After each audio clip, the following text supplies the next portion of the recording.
At Traverse City, I remember back in the 80s when you know, there was access to the water, all the East Bay hotels, there was access to it, and then it just went away because of all the building that went on out through 4 Mile and 5 Mile on that route. So, and we lost those easements, and the railroad grade that was put in by the TARP people is a non-motorized piece only, so we aren't allowed in that. So basically, unfortunately, the East Bay lost all of those because snowmobilers want to leave their hotel room and ride directly to it. Now we have tried to alleviate that by putting some staging areas out in the Boardman Valley so that you could drive to them. So, but those are the challenges that we face to try to keep ahead of the land grab or the land. You know, all of us fudgies down south buying their piece of utopia. That's right. You know. And as you know, we talked earlier, you know, living right in the city of Traverse City, and you know, like when I was growing up, 1980, the population of Grand Traverse County was about 35,000, and now it's going to be approaching 100,000. It's amazing. And so, you know, that's the growth that's going on there, and I think, you know, the conservancy movement has been very good, and it's a logical thing. I think it will go a long way to putting us a permanent trail system in, so that our revenue can continue to support Upper Michigan. Yeah, that's good. Anything in the UP you're working on as far as trail expansions, or? The Department of Natural Resources has got some railroad grades again that they're picking up. Basically, just pieces. Our trail system looks really good. You know, there's always additions and more loop trails that we want to put in. That right now we have a great base for a destination, and now we want to put in some fun stuff that to get off the destination. So if you go to an area, you may want to do some loop trails or go out and see some of the different things and whatnot. Great. So that's what we're working on right now. Now, when we were doing some studying on these issues, you've had some concerns about speed limits and trying to come up with some master policies on regulations. And as one that's been trying to be very supportive, you're really trying to work closely with township governments to make sure that there is equitability, so that if a township official who might be watching this show has got some concerns, they certainly can contact our organization. Certainly can. We want to work with all of them. We want to make sure that our sport is a safe sport, and we're out there pushing safety and zero tolerance and all those things that need to be done, and we live it. Our whole board is zero tolerance, and we feel the only way we're going to change the attitude of the non-snowmobilers is that we have to change ours from within.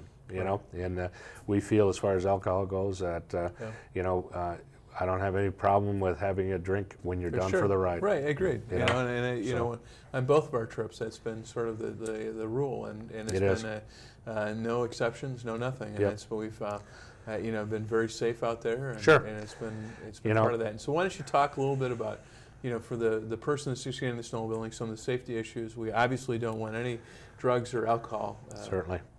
Certainly, yeah, definitely no drugs or no alcohol, and we want to make this a safe sport, and we look at it as a family sport. When you're out on the weekends, you see not a bunch of guys marauding around the trails. You see mom and dad with the kids on their sleds, either riding with them or driving with them.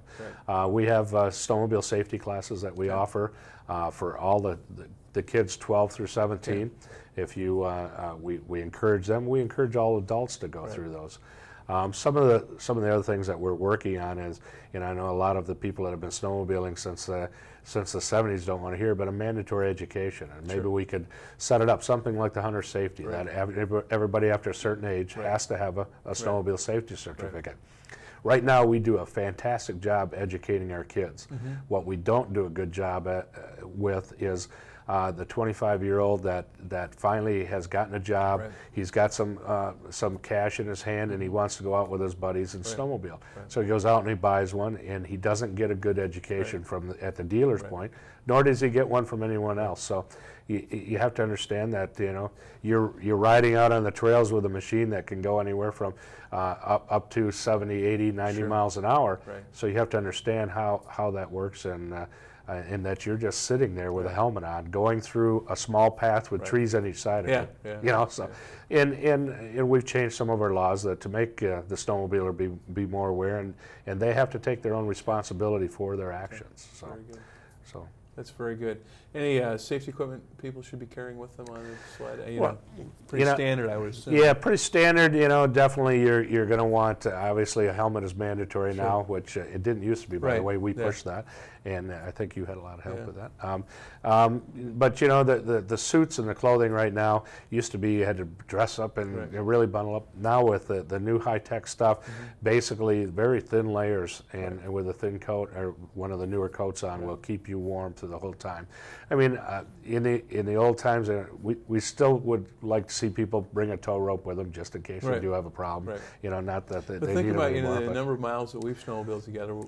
Knock on wood, we have not had to tow anybody out yet. Exactly. In the old days, they wanted, you were encouraged to bring along a thermal blanket and flares and matches and all those things. And nowadays, because of the technology, you just don't get stranded out there. Plus, in the old days, if you found a place every 100 miles that might be open, you were lucky.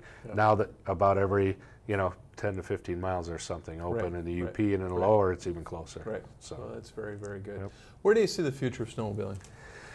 Where do I see it? I see it continuing to grow, probably because of the economic conditions we're having in Michigan right now. It's going to be a kind of a slow growth, and we're seeing talking with the manufacturers, the new sled sales are down a little bit, but used sled sales are going up. So we're seeing the trend toward buying some used equipment and buying new snowmobile suits and helmets and getting back into it. Great. Well, Bill, we really appreciate you being here today, and thank you for your advocacy and your efforts that you do on behalf of citizens of the state. Well, thank you very much, and we're zero tolerance. There we go. Very good. All right. Thank you. This concludes our program today. If people have interest or need to contact our office, our email address is senjasonallen, orjallen, that's all one word, senjallen at senate.michigan.gov.